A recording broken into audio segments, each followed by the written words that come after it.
Aliás, prosseguindo essa conversa anterior à gravação, o Marx ele usa muitos exemplos da química. Ele faz muitas analogias, né, com a química. Inclusive, tem uma analogia que ele faz no capítulo da mercadoria, em que ele compara duas composições químicas com fórmulas similares. Até hoje eu não consegui entender muito bem o que ele quis dizer com aquilo. É Mas, que, essa eu posso explicar. Eh, as substâncias químicas, elas podem ter o mesmo número de átomos e o mesmo número de átomos que compõem ele, mas ao mesmo tempo, se ela se liga de uma forma diferente, ela vai formar uma estrutura e uma substância totalmente diferente, daí ele comparou com o linho e o casaco, né. exatamente. Ele falou, olha, a mercadoria tem esse elemento comum também, né? São coisas diferentes, mas que têm essa característica comum. Essa é uma questão que nós vamos continuar discutindo no capítulo de hoje, que trata exatamente da troca de mercadorias. Veja que no capítulo anterior, ele fala da relação entre mercadorias. Mercadoria A, mercadoria B, a mercadoria B adquirindo a forma relativa do valor, a mercadoria B adquirindo a forma equivalente, e ele vai desdobrando as formas mais desenvolvidas aí da forma relativa e da forma equivalente do valor até chegar no dinheiro. Mas agora ele põe pessoas no cenário. Ele fala, olha, as mercadorias não conseguem chegar sozinhas no mercado. Alguém tem que levar. E aí ele começa a falar dos protagonistas da troca, dos agentes da troca. Há um trecho que é particularmente importante nesse capítulo, porque, por exemplo, toda a teoria geral do direito é fundada no marxismo, que o Evgeny Pachucanes desenvolveu, ele desenvolveu a partir desse trecho. Porque ele fala o seguinte, olha, a relação de troca supõe indivíduos que entram nessa relação, em primeiro lugar, autonomamente, entram como indivíduos, não há nenhuma relação de dependência entre os agentes da troca. Vamos lembrar que a teoria política do século XVII e XVIII, até o início do XIX, foi um permanente debate contra as relações de dependência e de afirmação do indivíduo como agente político da sociedade. As teorias políticas burguesas, né? Vamos lembrar que é um processo em que a sociedade capitalista mal se afirmou frente à sociedade fundada no modo feudal de produção, a sociedade medieval, que estava, por sua vez, fundada em relações de dependência. Então ele fala, olha, o agente da troca é um indivíduo autônomo e ele entra na relação de troca voluntariamente. Ninguém o obriga. Não há nenhuma coercitividade, pelo menos nenhuma coercitividade extraeconômica, que leva o agente da troca a protagonizar a troca de mercadorias, a querer trocar sua mercadoria, de cujo valor de uso ele não necessita, por mercadorias cujo valor de uso ele necessita. Essa troca ela vai ser intermediada pelo dinheiro, vai se apresentar na forma de uma relação de compra e venda. Aí aparece um outro aspecto também importante desse capítulo. Então, esse protagonista autônomo da troca, esse agente individual da troca, ele vai vender a sua mercadoria, ou seja, trocar sua mercadoria por dinheiro, e vai, com o dinheiro obtido, comprar as mercadorias de que necessita. Quer sejam mercadorias que ele vai consumir individualmente, roupas, alimentos, etc., quer sejam mercadorias que vão ser utilizadas ou consumidas como meios de produção, instrumentos de trabalho, por exemplo. A relação de troca é apresentada, portanto, pelo Marx entre essa relação entre dois indivíduos autônomos que entram intencionalmente na relação, voluntária e conscientemente na relação. Ou seja, é uma relação que o Marx chama de contratual, quer seja juridicamente regulamentada ou não.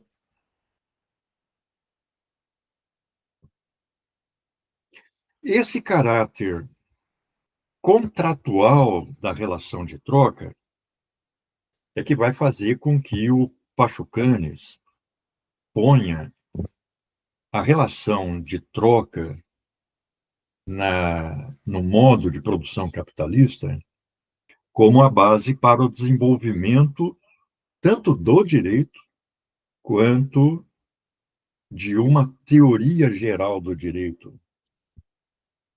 Há um trabalho dele chamado exatamente Teoria Geral do Direito e Marxismo, que ele publicou em 1924, e que até hoje é uma das principais obras utilizadas nos debates marxistas sobre o direito. Vamos levar em conta que todas aquelas teorias políticas do século XVII e XVIII, Hobbes, Locke, Spinoza, Leibniz, etc., Pufendorf, Burlamaqui, são teorias contratualistas. O desenvolvimento de concepções políticas, as concepções vão variar relativamente entre elas, fundadas exatamente nessa base da relação contratual entre os indivíduos. Desenvolvem-se teorias contratualistas sobre a organização política da sociedade. Você vê, sintomaticamente, uma das obras mais desenvolvidas nesse horizonte foi o Contrato Social do Rousseau. Há um livro do Bobbio, do Norberto Bobbio e do Michelangelo Bovero, chamado Sociedade e Estado na Teoria Política Moderna. Eles analisam isso que eles chamam do paradigma contratualista ou paradigma iusnaturalista, o modelo teórico baseado na noção de direito natural ou na noção de contrato.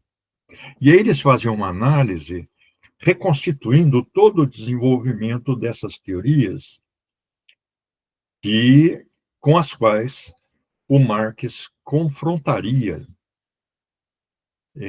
claramente no Capital. O livro do Bob e do Bovero é um livro até pequeno, eu posso compartilhar no grupo, eu tenho ele em formato digital. Ele vai até Hegel. O Michelangelo Bovero analisa particularmente Hegel, que para eles é um divisor de águas.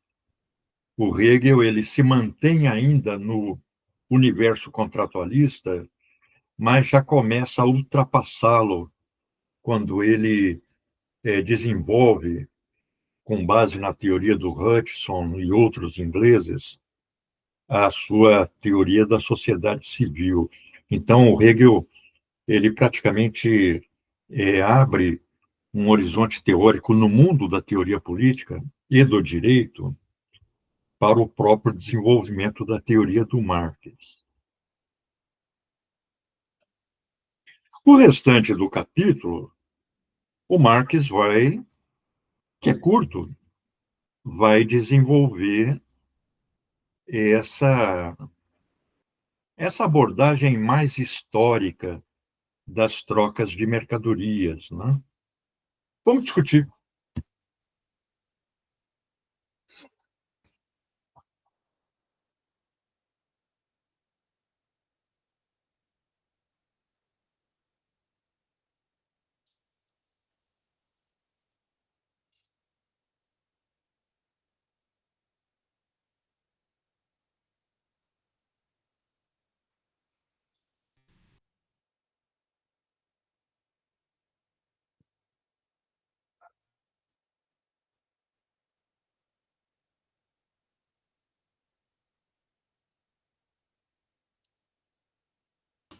Eu achei interessante que ele apresenta aqui essa parte mais complexa da troca, em que a mercadoria, ela primeiro ela tem que se realizar como valor para depois tornar valor de uso, mas ao mesmo tempo ela não, ela é feita para ser um valor de uso.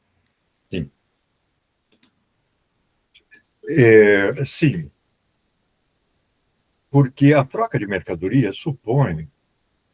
Vamos falar em troca de mercadorias, mas já supondo aí, uma vez que o Marx já inseriu essa variável na exposição, que nós estamos aí tendo relações de compra e venda. É troca de mercadoria por dinheiro e de dinheiro por mercadoria.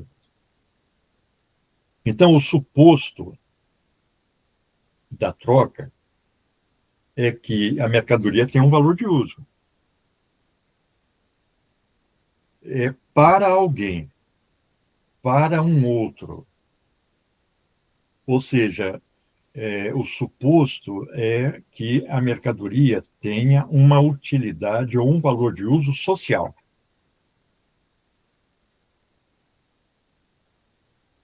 Ou seja, o produtor da mercadoria, ele só vai conseguir vendê-la ou trocá-la diretamente por outra, desde que alguém tenha necessidade dessa mercadoria, ou seja, de usar essa mercadoria.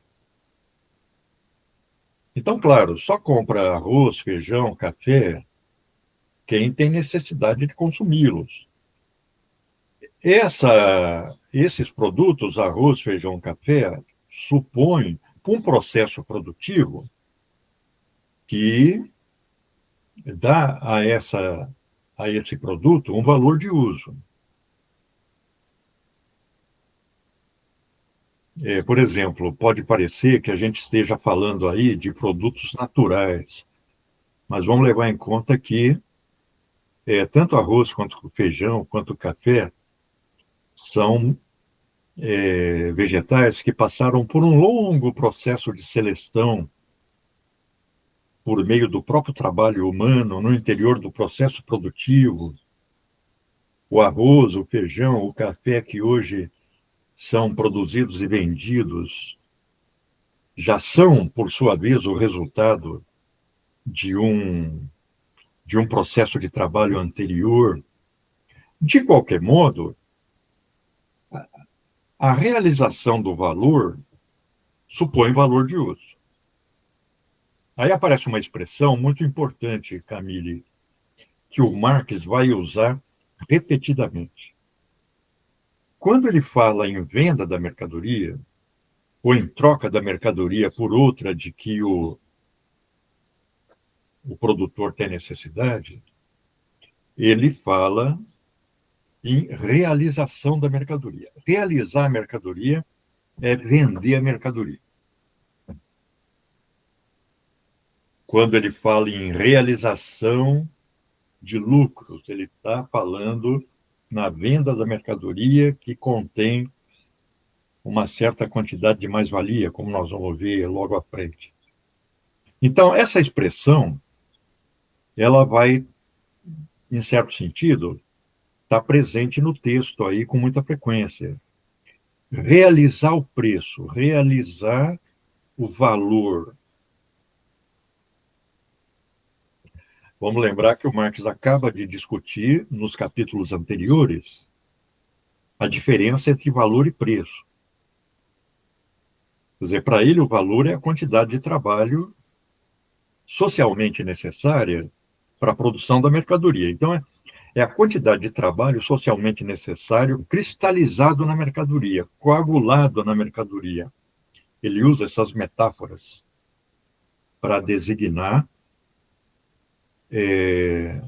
a maneira como a relação social de troca aparece como propriedade de uma coisa, né? A questão da reificação da mercadoria, a questão da fetichização da mercadoria.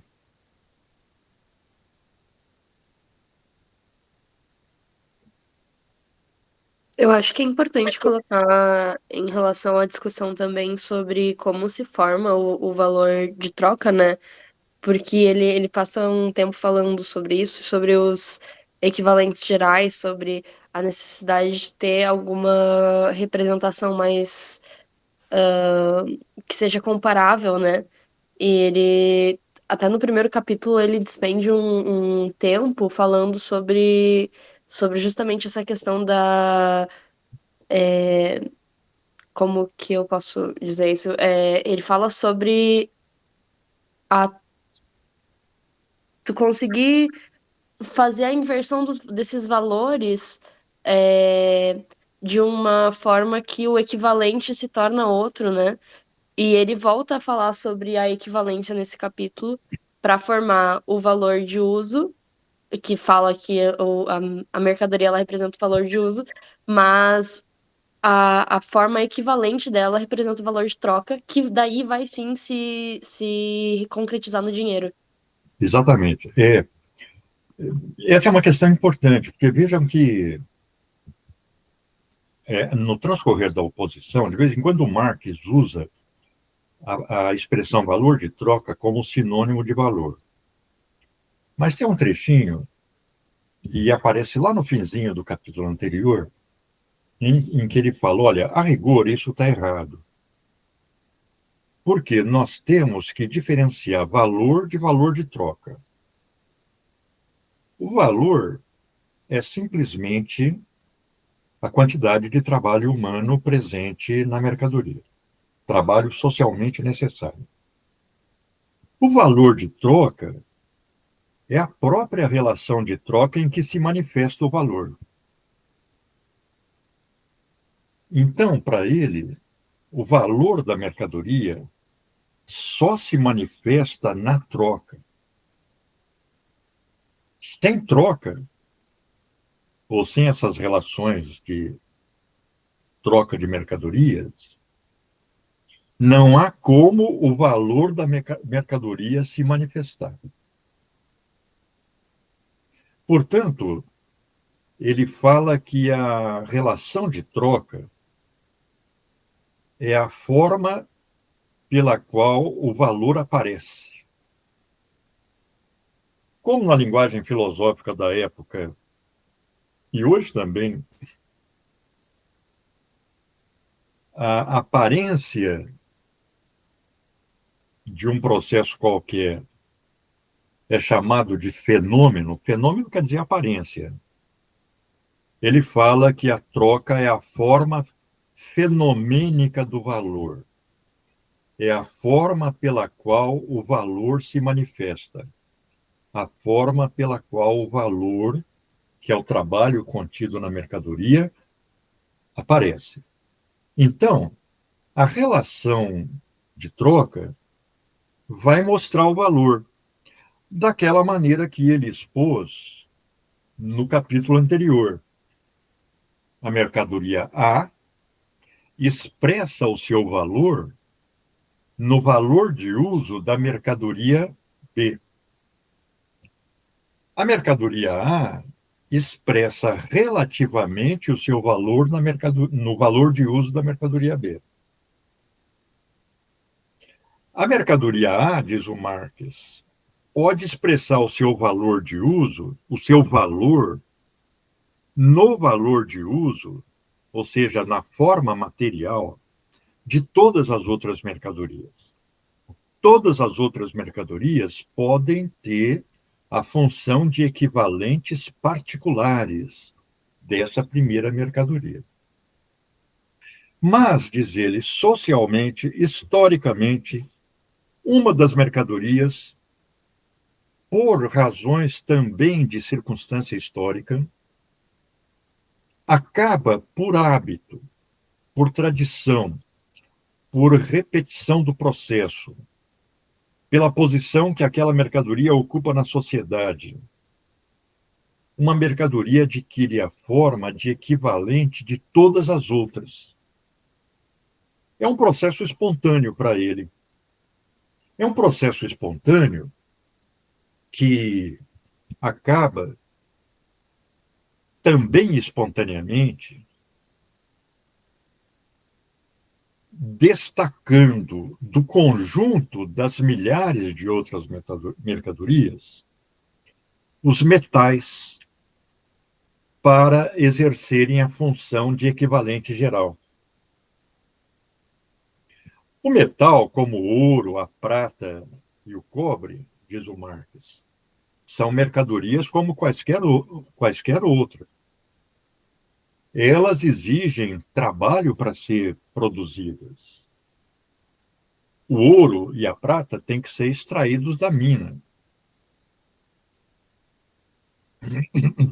Há um tempo de trabalho para a produção desse ouro e dessa prata. Mas exatamente em função das suas propriedades físicas, como metais, ouro, prata, cobre, espontaneamente acabam se tornando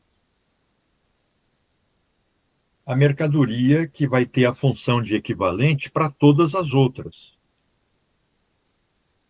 Quando isso se fixa numa mercadoria, quando essa função se fixa numa mercadoria, essa mercadoria adquire a função de dinheiro. A função do equivalente geral das trocas. Ao mesmo tempo, na medida em que aparece o dinheiro, em que uma mercadoria adquire a função de dinheiro, a forma relativa do valor de todas as outras mercadorias adquire a forma de valor geral.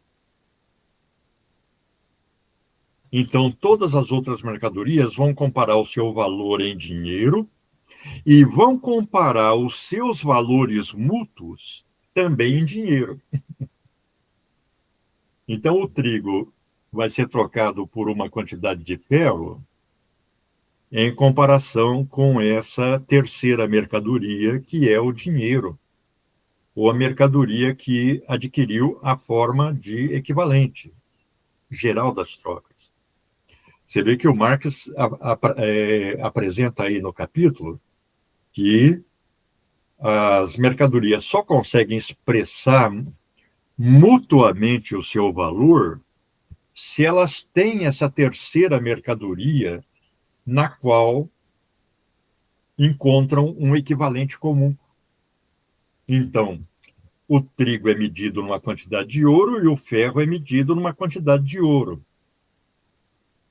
A partir daí, elas podem ser trocadas como equivalentes.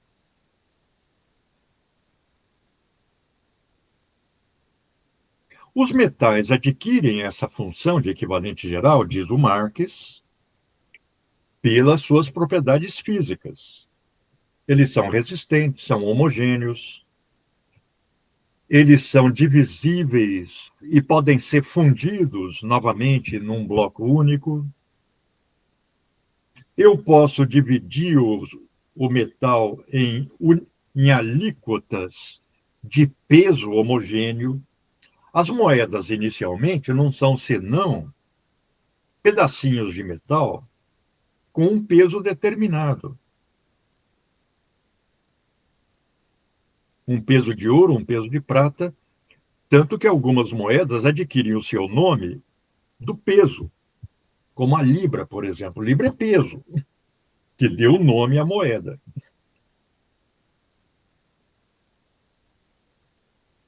É claro que, como nós vamos ver mais detalhadamente no próximo capítulo, mas o Marx já adianta alguma coisa no capítulo anterior, o Estado passa a regulamentar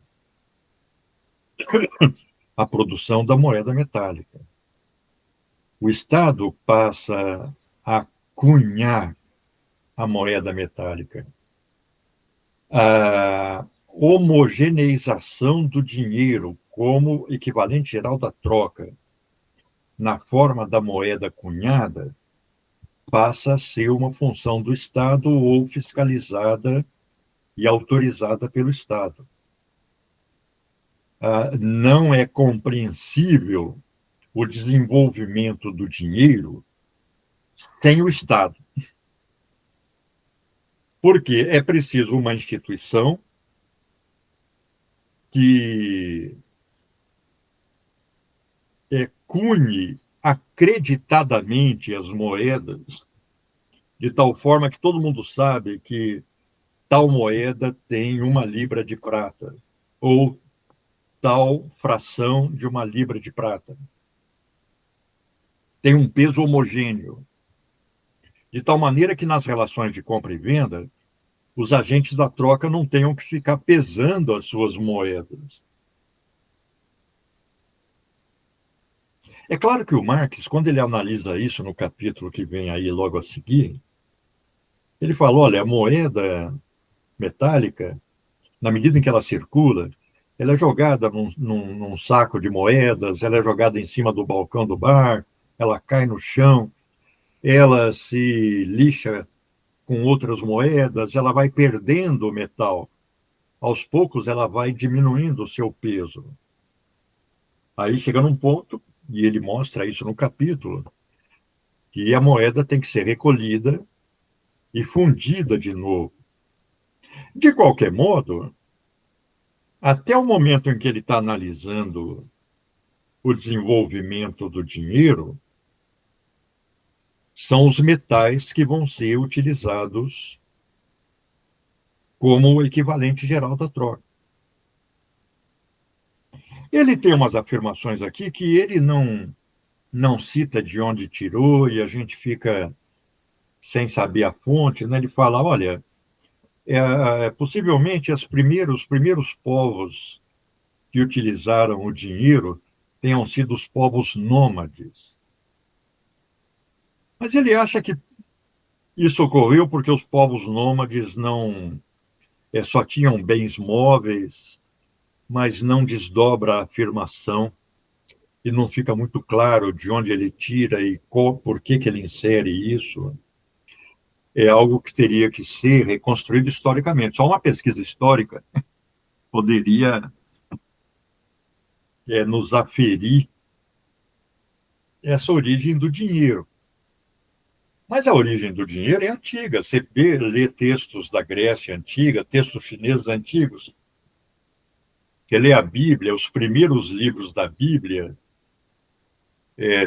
são textos que já fazem referência ao dinheiro, já procuram regulamentar as relações de troca, já há referências à usura, ao empréstimo do dinheiro, portanto, a uma figura de capital. Então, é um processo antigo. Da mesma forma que as trocas de outras populações, como por exemplo nas primeiras civilizações mesoamericanas, a gente tem a troca da semente de cacau como um objeto equivalente. Sim.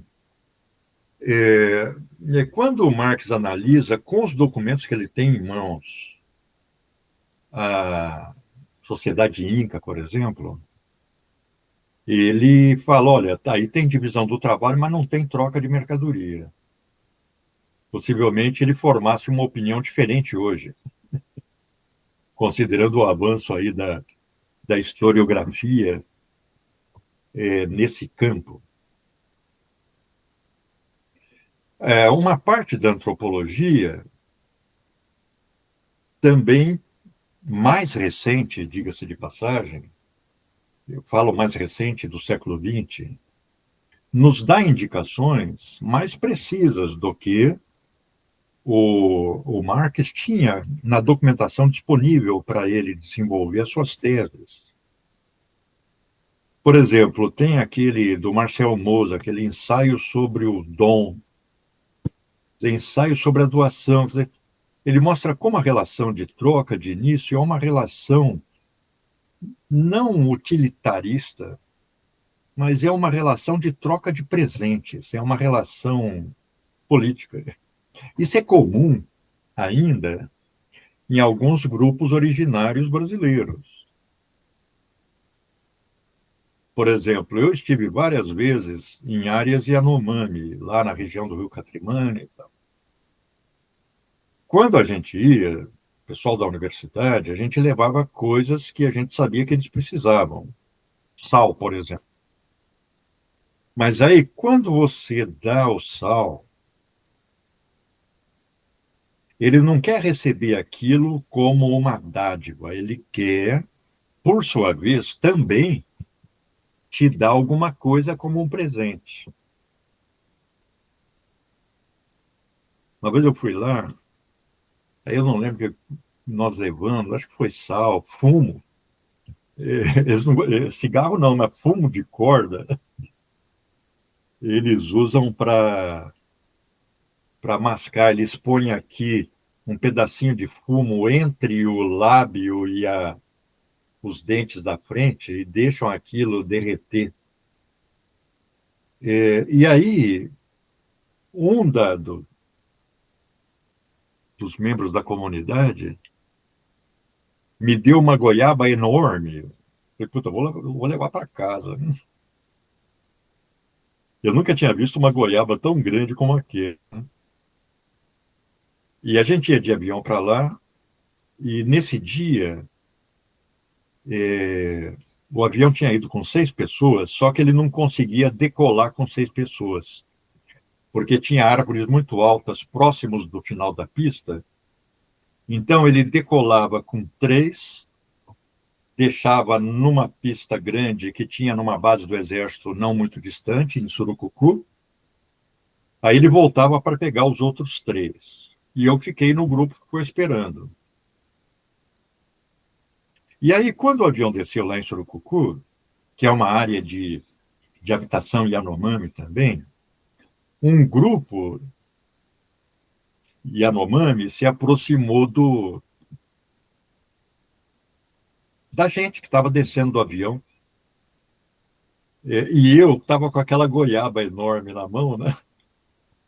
E um dos membros lá do grupo pegou a goiaba, ele achou que era um presente que eu estava levando para ele. Eu falei, filha da mãe, pô, eu queria levar para casa essa goiaba. Mas, claro, você não pode ter uma atitude tão hostil, né? A ponto de dizer, não, essa goiaba aqui é minha.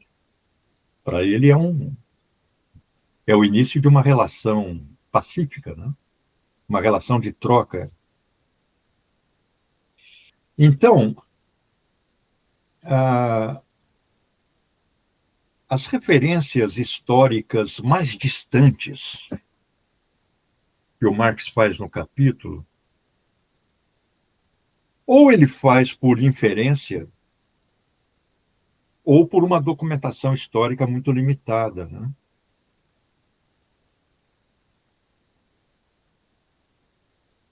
Eu achei interessante que ele também comenta nesse parágrafo sobre como a Terra só passou a ser uma matéria monetária a partir da sociedade burguesa. Exatamente. O Marx ele dedica bastante atenção no Capital à questão do preço da terra. Porque, para ele, a terra não é uma mercadoria produzida pelo trabalho humano. Então, como ela adquire preço? Ele vai desenvolver essa análise no livro 3, quando ele desenvolve vários capítulos sobre a renda fundiária, sobre a renda da terra. Mas eu achei muito interessante ele inserir isso no capítulo, porque ele está falando daquele processo que se desenvolveu no interior da Revolução Francesa, quando as terras da igreja foram desapropriadas e transformadas no... Qual seria o termo?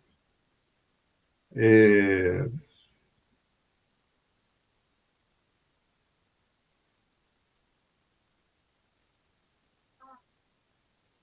na base para um papel moeda que passou a ser cunhado, os chamados assignats,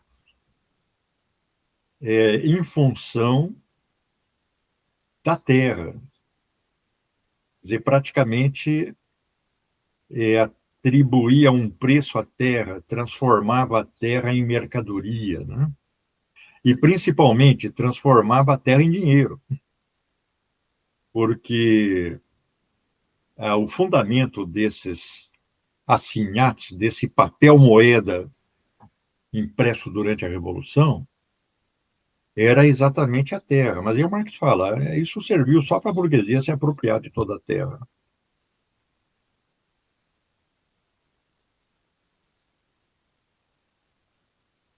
Mas você vê que ele fala, olha, os seres humanos se transformaram em dinheiro na forma do escravo, o gado. E aí ele lança esse exemplo da terra durante a Revolução Francesa. Eu acho que talvez tenha sido a única circunstância histórica em que a terra tenha sido dinheiro.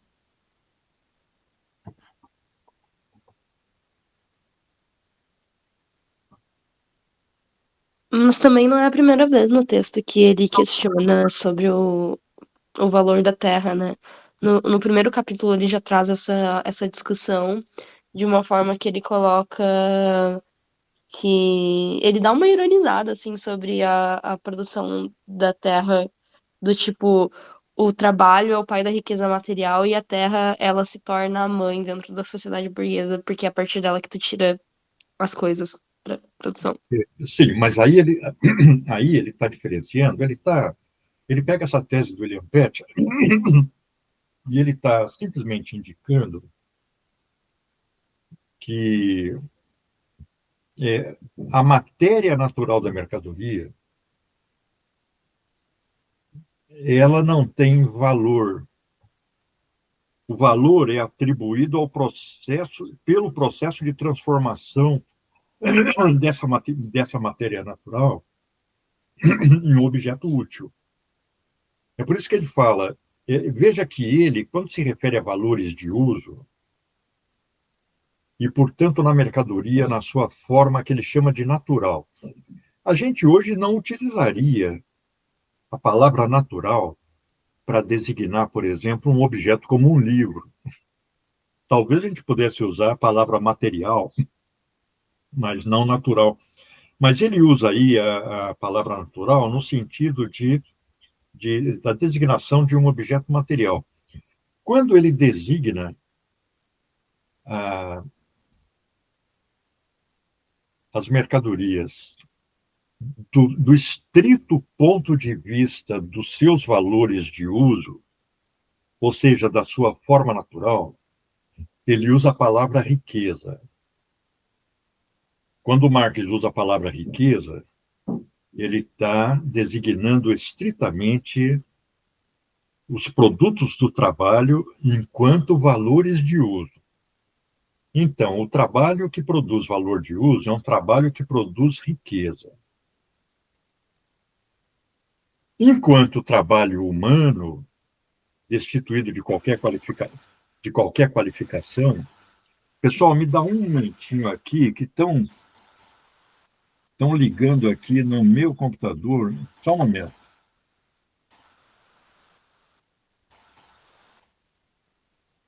É a minha esposa tentando me ligar pelo Signal. Eu tenho o Signal no computador, depois eu ligo para ela.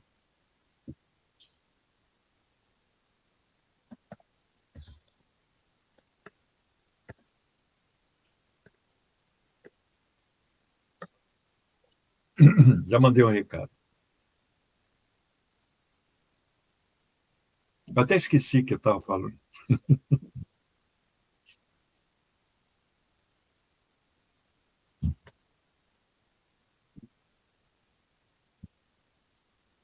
Sim. Então, a questão que a Vitória levantou, né?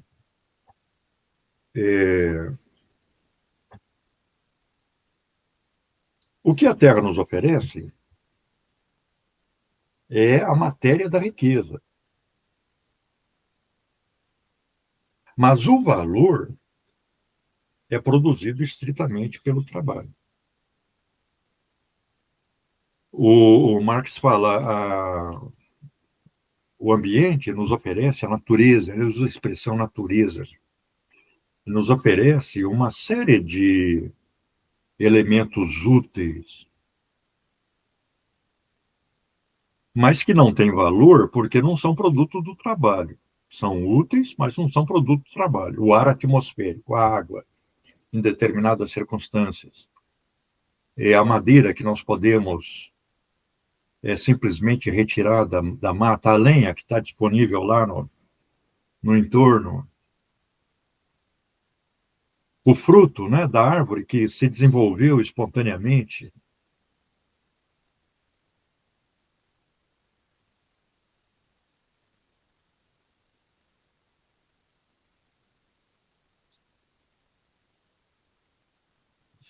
Mas ele sempre usa, ou com frequência usa, o natural como sinônimo de material. Ele fala o livro na sua forma natural. É o livro enquanto um objeto de papel, material. A gente hoje teria dificuldade para usar a palavra natural, porque o livro é um produto da cultura, não é um produto da natureza, né? Mas ele usa a palavra natural para designar essa substância material do valor de uso. E ele sempre vai repetir essa formulação que ele herda do William Pett, de que a natureza é a mãe da mercadoria e o trabalho o pai. O trabalho produz valor, a natureza, a matéria do valor de uso, né? Claro, o trabalho ele deve recair sobre um objeto. Bom, nós estamos discutindo o livro 4, Teorias da Mais-Valia. Ali há uma longa discussão sobre trabalho produtivo e trabalho improdutivo. Sobre o trabalho que transforma um objeto e trabalho que não transforma um objeto.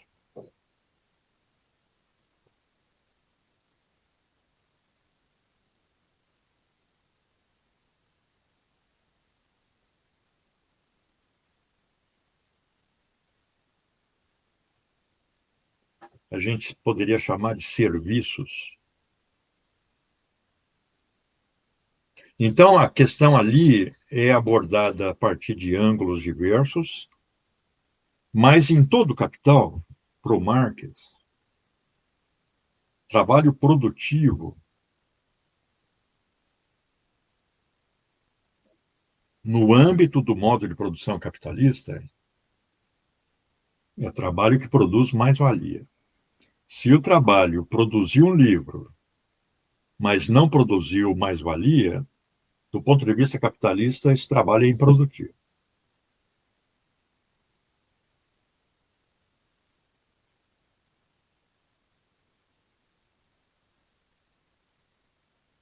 Agora, o Marx está nos preparando nesse capítulo aí exatamente para o capítulo seguinte, onde ele discute especificamente a questão do dinheiro, as funções do dinheiro.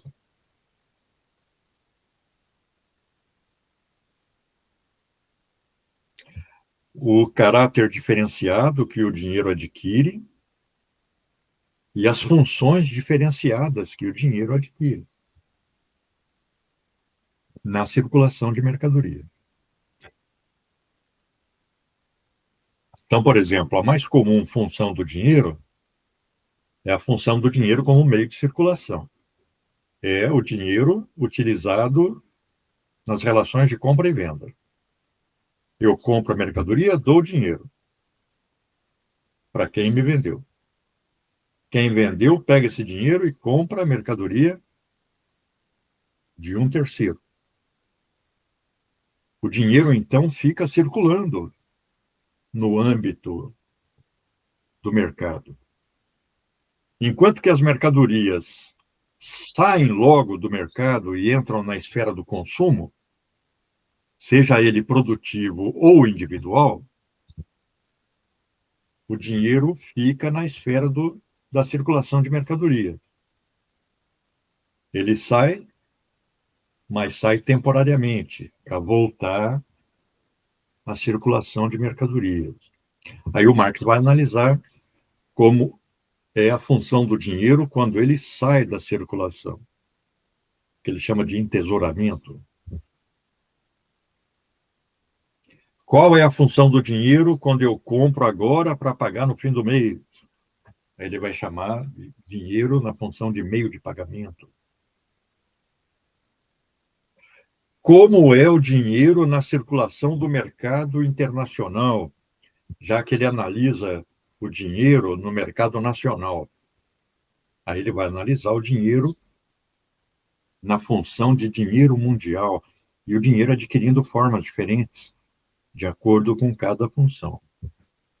Basicamente é isso que ele vai tratar no capítulo próximo.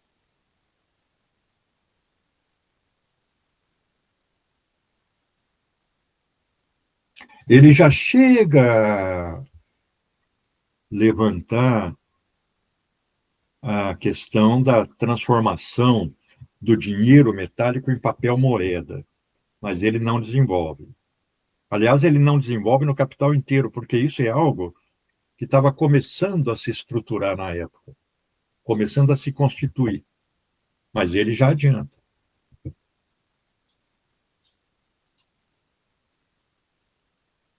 A base da análise do Marx no Capital é a circulação metálica.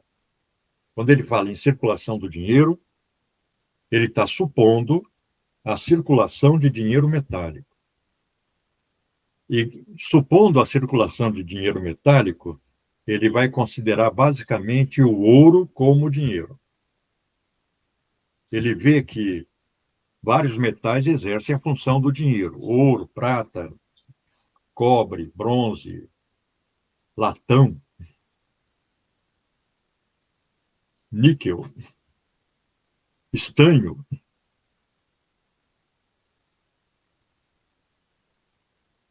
Mas na análise ele faz abstração de tudo e fala: olha, eu vou supor que a moeda metálica seja exclusivamente o ouro.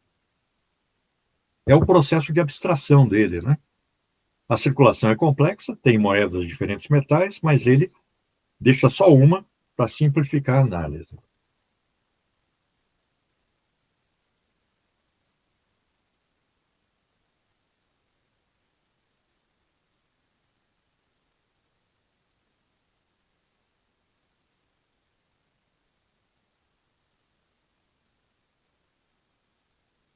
Porque, para ele, a sociedade capitalista é o mundo das mercadorias, é o mundo em que os produtores relacionam-se entre si, trocando suas mercadorias. Os produtores privados, individuais, autônomos, relacionam-se entre si por meio da troca de mercadorias.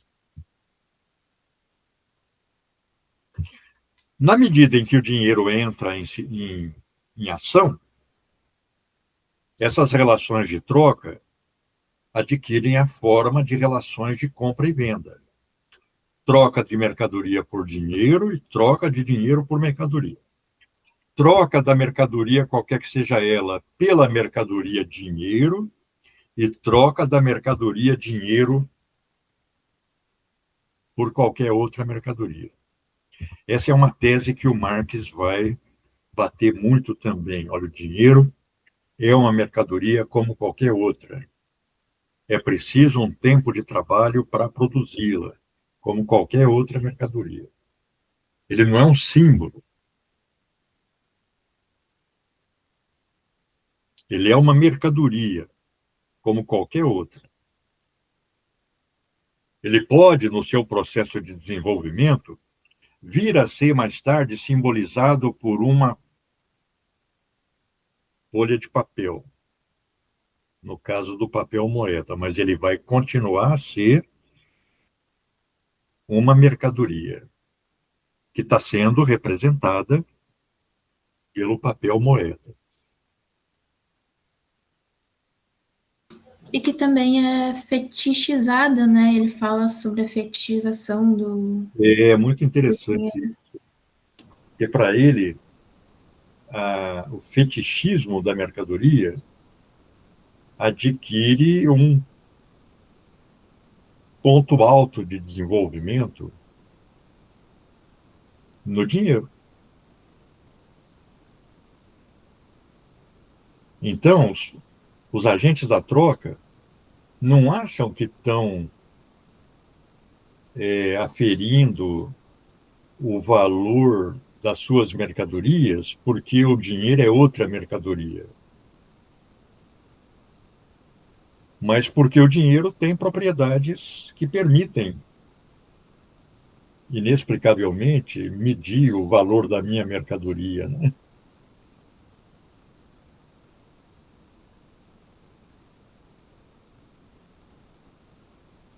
O dinheiro se torna sinônimo de riqueza, né? Ele se torna sinônimo de valor, é a expressão material do valor. É a expressão imediata do valor, diz o Marx. Com dinheiro na mão, eu posso adquirir qualquer coisa. Quando eu tenho livro, celular ou minério de ferro, não é tão simples eu vender a mercadoria. Mas quando eu tenho na mão a mercadoria dinheiro, é muito fácil eu trocar essa mercadoria por qualquer outra.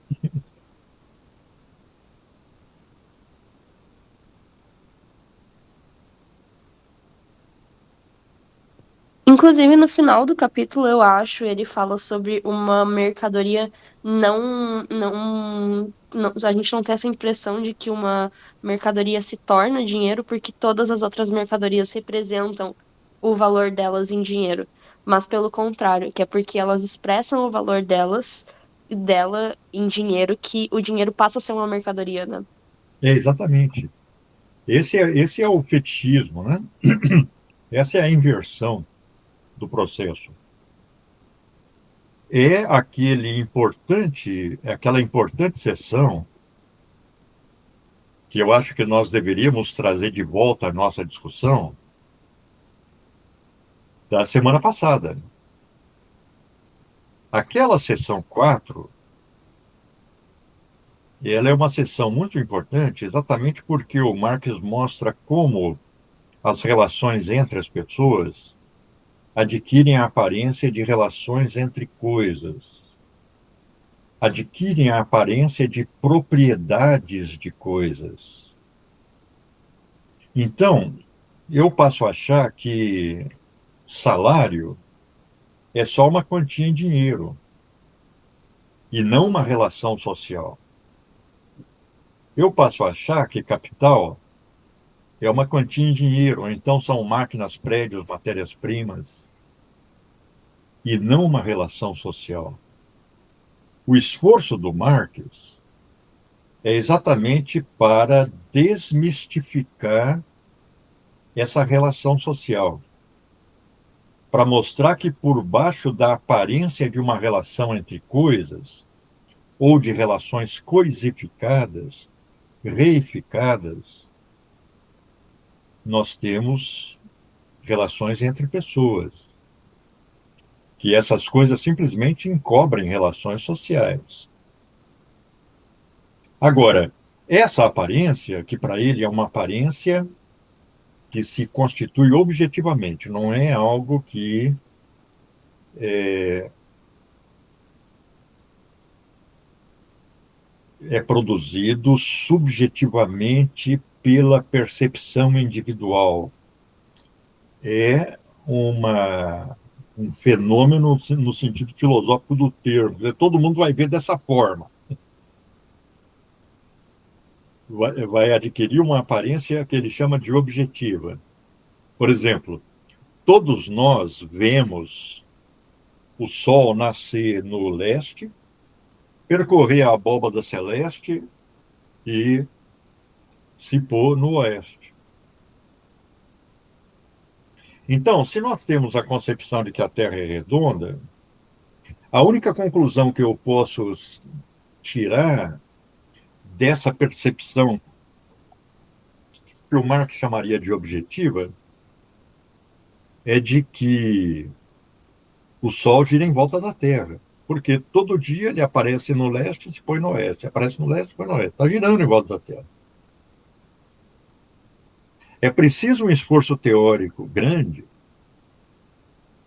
a inclusão de outras variáveis no processo, a visão do sistema como um todo, para que essa relação seja invertida, como fez o Copérnico. Olha, não é a Terra, não é o Sol que gira em volta da Terra. É o contrário. É a Terra que gira em volta do Sol.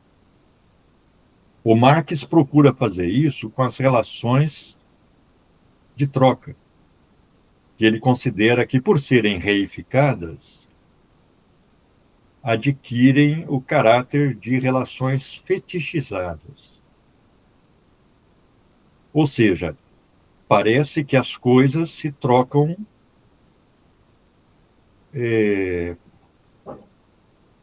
por vontade própria. A lei do valor determina a ação produtiva dos indivíduos, quando ela é o resultado da ação produtiva dos indivíduos. Os preços parecem ter uma vida autônoma, quando eles são o resultado da ação produtiva humana. No início até desse capítulo, ele começa falando, né, que os próprios proprietários das mercadorias, eles são a personificação delas. Exatamente. Quer dizer, na relação de troca, eu não sou eu. Eu sou o representante da minha mercadoria. Quer dizer, para a gente não tem a menor importância quem está vendendo o sapato. Tem importância o sapato. O Erving Goffman, ao analisar prisões, hospitais psiquiátricos e tal, ele desenvolve o conceito de não pessoa. Por exemplo, no restaurante, o garçom é uma não pessoa. Ele é só a personificação de um serviço. As pessoas continuam conversando ali como se ele não existisse.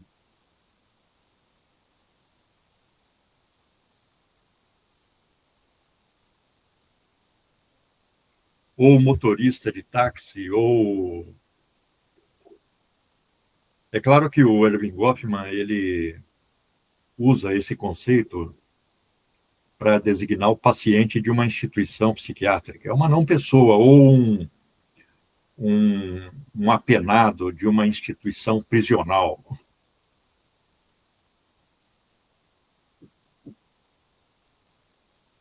Na relação de troca, o agente da troca é uma não pessoa.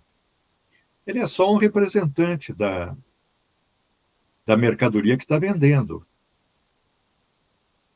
Ele é o vendedor do arroz, o vendedor do café, o vendedor do milho, o vendedor do celular,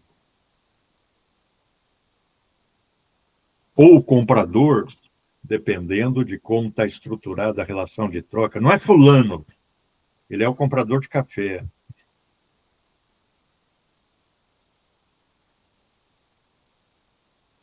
Esse é um conceito, Camille, que o Marx também vai utilizar permanentemente, que é o conceito do indivíduo como personificação da relação social. É como se fosse o protagonismo de um papel no teatro, né? O capitalista personifica uma relação social. O trabalhador assalariado, idem. Cada um vai agir de acordo com as determinações dessa relação social, que é determinada em última instância, que são determinadas em última instância, pela maneira como se estrutura o processo produtivo.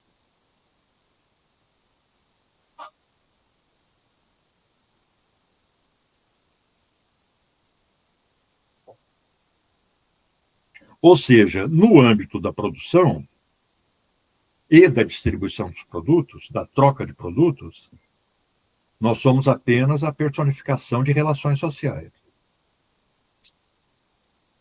E nem sempre tomamos consciência de que nós somos essa personificação. Porque aí aparece a importância da sessão anterior.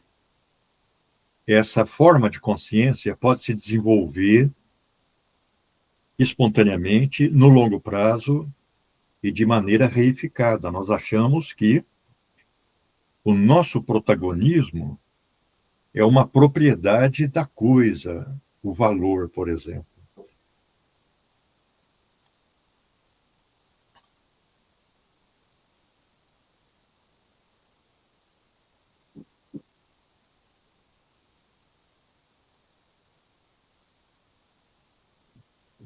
Inclusive, o Marx compara, no capítulo, na sessão anterior, a sessão sobre o fetichismo da mercadoria,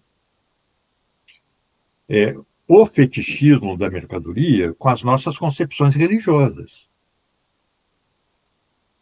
Ele fala, olha, nós criamos nossas concepções religiosas, mas os nossos personagens religiosos adquirem vida própria e nos dominam.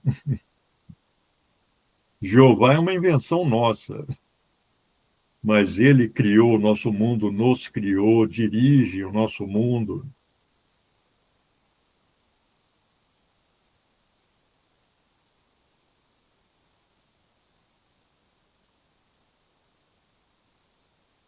Nós inventamos o saci, o curupira, chupacabra, mas eles podem adquirir vida própria na nossa visão de mundo, como se fossem personagens reais. Você vê, por exemplo, uma criança com o Papai Noel, né? Papai Noel, para ela, é um personagem com vida própria, que vai trazer presente.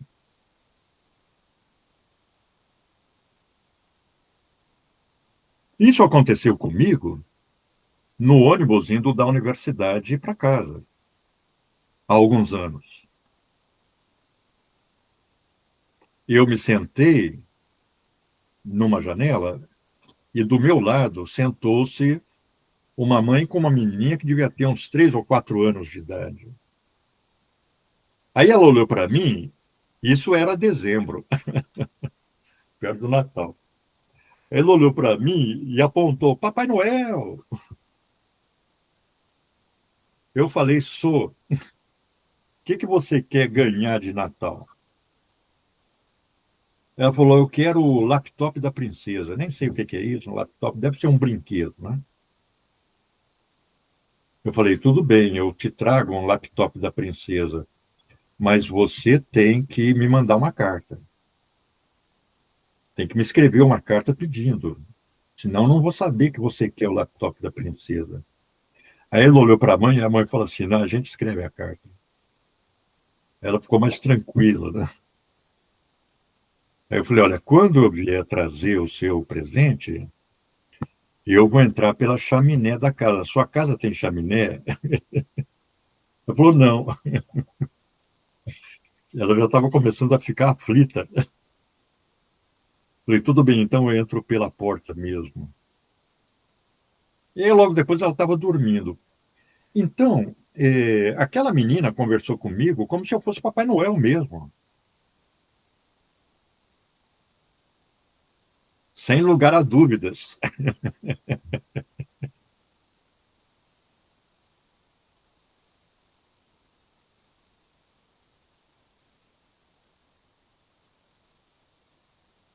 Você vê, por exemplo, a reificação das relações dos católicos com suas imagens.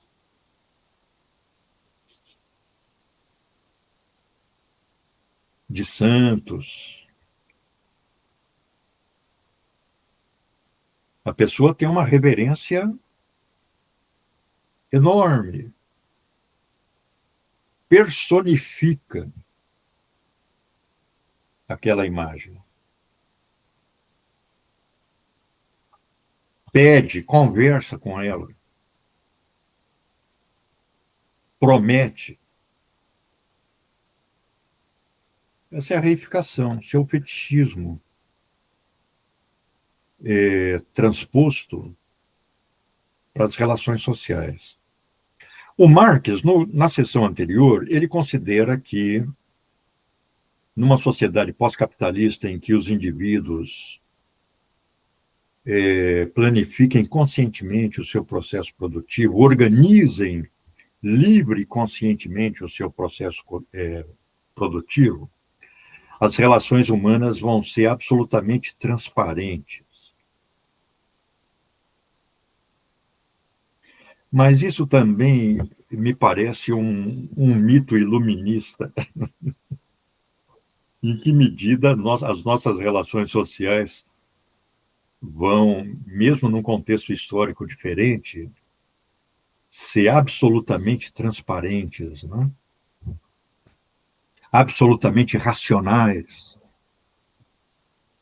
Depois de Freud, depois da psicanálise, fica meio difícil a gente concordar ou imaginar uma formulação desse tipo, né?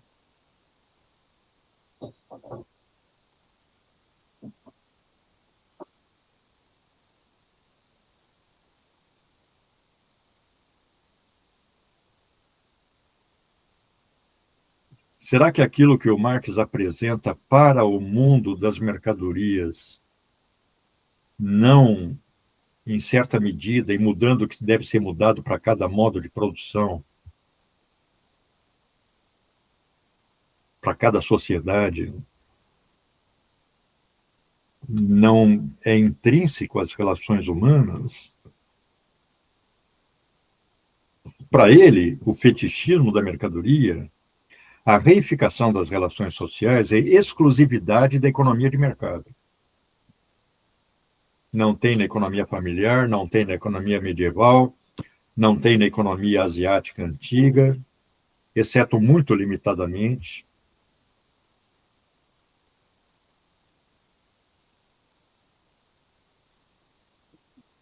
Mas é o que caracteriza. Não tem na sociedade escravista, mas é o que caracteriza a sociedade capitalista.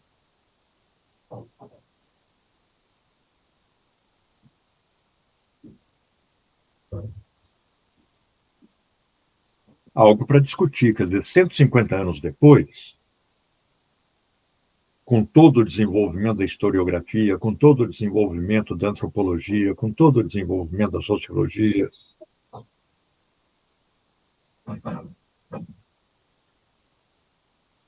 nós temos que, no mínimo, fazer uma releitura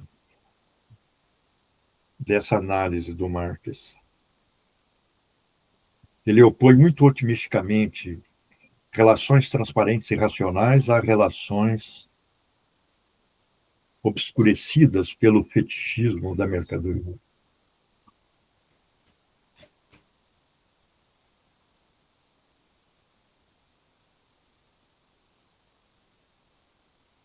É nesse sentido que nós temos que adaptar o Marx. que inseri-lo no seu contexto histórico, presumida, como eu presumo, a atualidade do Marx. A análise que ele faz da sociedade capitalista, para mim, continua válida. Mas a análise dele se desenvolveu num contexto histórico particular, específico.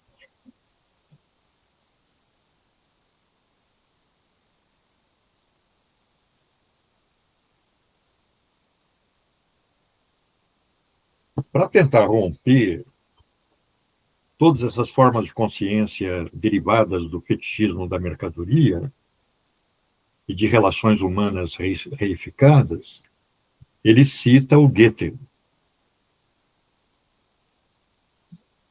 através do personagem Fausto, na frase: no princípio está a ação. Então, nós temos que analisar as relações sociais a partir daquilo que nós estamos fazendo, da nossa prática, da nossa ação. É por isso que a gente pode pôr a praxis, e não a matéria, no centro da concepção do Marx.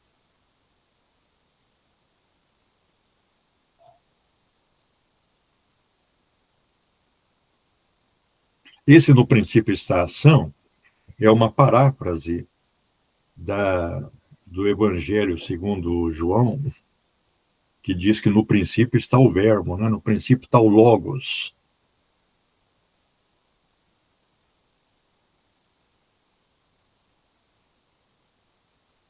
Aí o Goethe, o Marx incorpora o dito, afirma: no princípio está a ação. É agindo que nós vamos desenvolvendo a consciência da ação, que é o que o Marx desenvolve nessa quarta seção. Essa quarta seção, ela adquire importância também por isso. Ela talvez seja o segmento do Capital, a quarta seção do capítulo anterior, que talvez seja o segmento do Capital em que o Marx mais desenvolvidamente tenha proposto uma teoria das ideologias, de como nós, ao protagonizar as relações sociais, ao personificar as relações sociais, desenvolvemos formas de consciência delas.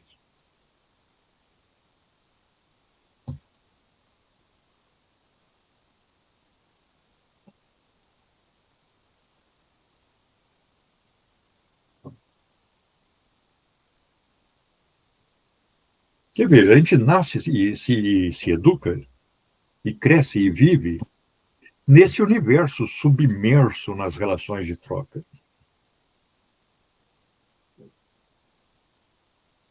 Na sessão anterior, ele fala: olha, como os homens são dominados pelo valor, como o movimento da produção parece ser regido por leis independentes dos homens, os economistas passaram a ver o desenvolvimento da economia capitalista como sendo subordinado a leis naturais, portanto, eternas.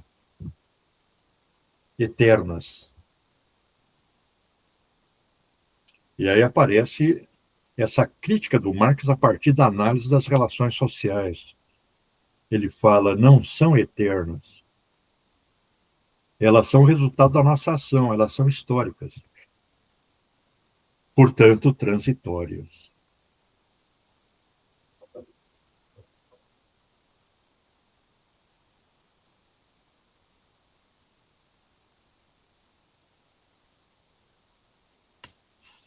Então tá, pessoal, talvez a gente possa ficar por aqui. Alguém gostaria de levantar mais alguma questão? Temos tempo.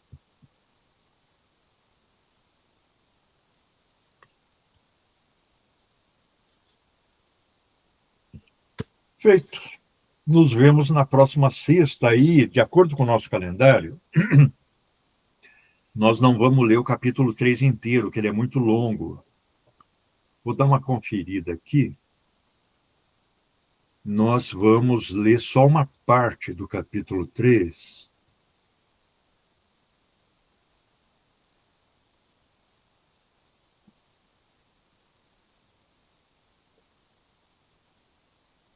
Que é o dinheiro, capítulo 3, a seção 1, só a seção 1.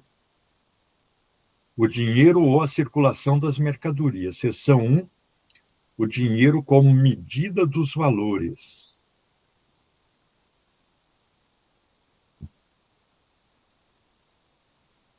Aí o capítulo 4 já é sobre o capital. A fórmula do capital. Aí é que o Marx começa a falar do capital. Por enquanto, ele está falando só de mercadoria e dinheiro. Capital logo à frente. Falou, pessoal. Até sexta. Bom, a gente se vê na quarta, né? Na nossa aula da manhã. Tá bem, professor. Uma Até boa mais. semana. Bom Final final de de semana. semana. Um bom final de semana. Até mais. Tchau, tchau. Tchau. Tchau.